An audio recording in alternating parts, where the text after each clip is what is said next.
Hello, Lou Hamilton from Audible Elegance here in Cincinnati, Ohio. We're located in Old Montgomery, a few doors north of the Montgomery Inn, across the street from Montgomery Secretary. We have a wonderful webpage, audibleelegance.com. We've actually been doing some revisions, so do take a look at the specials page where manufacturers are having special promotions. Also take a look at the events page because that's where we introduce new product that have come to the market. We do work on Facebook, Instagram, and X. And tonight I thought I would talk about subwoofers in an audio system. And this is, again, kind of a repeat of one I've done before, but a little different. And there are a couple questions that people commonly raise. The first one is, what crossover point should I use? And there are a couple of different ways that subwoofers can be hooked up. They can be straight hooked out from a essentially full range subwoofer output of an audio piece, or they can actually work as the crossover themselves between the main set of speakers and themselves. One thing you do not want to do at all, though, is to have a product where you can adjust the crossover point in the electronics as well as the crossover point in the subwoofer, and you use it that way. At that point, you use the LFE input because the LFE input takes the crossover, the subwoofer, out of the picture. Otherwise, you wind up creating all sorts of havoc in how things sound. Now, a subwoofer to me is not the reason for buying an audio system. I look at a subwoofer as the cherry that is put on the sundae. If you treat the subwoofer as the sundae and everything else is the cherry, well, you got everything upside down and your audio system is going to be a mess. So I'm very cautious about the deployment of subwoofers, and typically I'm setting the subwoofers very, very low in their range. So to me, even in home theater, if I can set it at 60 cycles and below, I do it. I don't like subwoofers coming up into the range that the main set of speakers are already designed to handle, particularly since the designs with drivers being vertical is to get the time alignment correct. That also relates to the subwoofer in terms of where's the subwoofer positioned. That's one where you have to listen to it because you want to make sure that its distance is consistent with the distance of the rest of your system. And you don't want to have a short distance or a long distance because, again, you're trying to watch out for time alignment. Again, that's why I typically go very deep because otherwise what you wind up with is car stereo thump therapy in your room, which is just a major detraction from the audio performance. The question about its volume setting, that's where if you can, and there are plenty of discs out there, and there are plenty of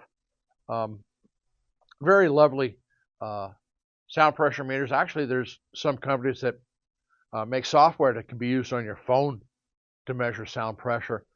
What you want to do is have run test tones so that the volume output from the subwoofer is consistent with your main set of speakers.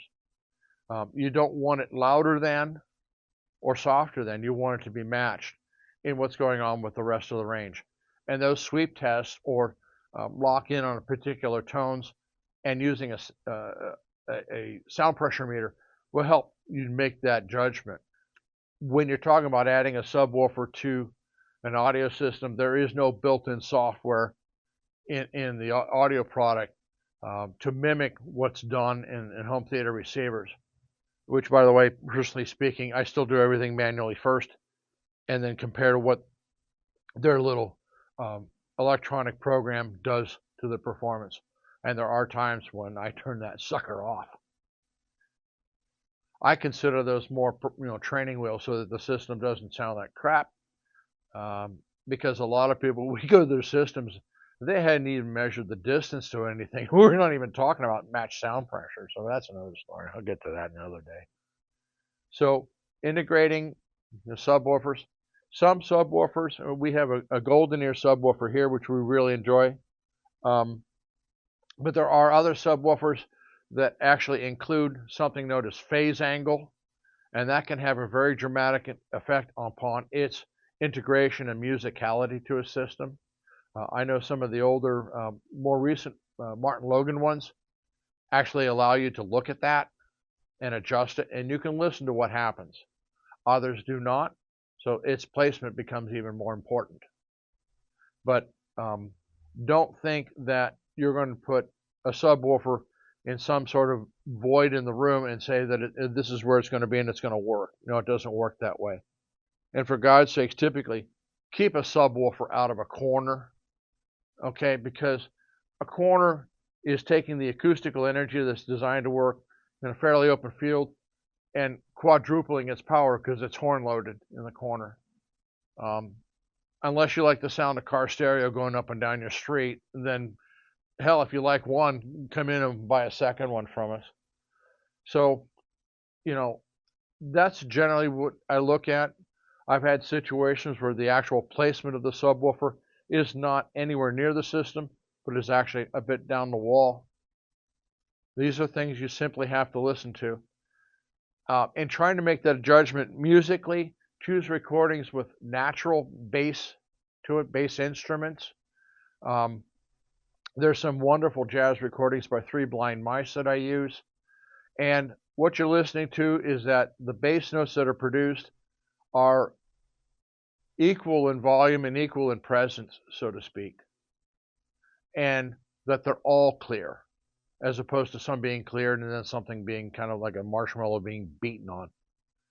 But that's what you want to, listen for.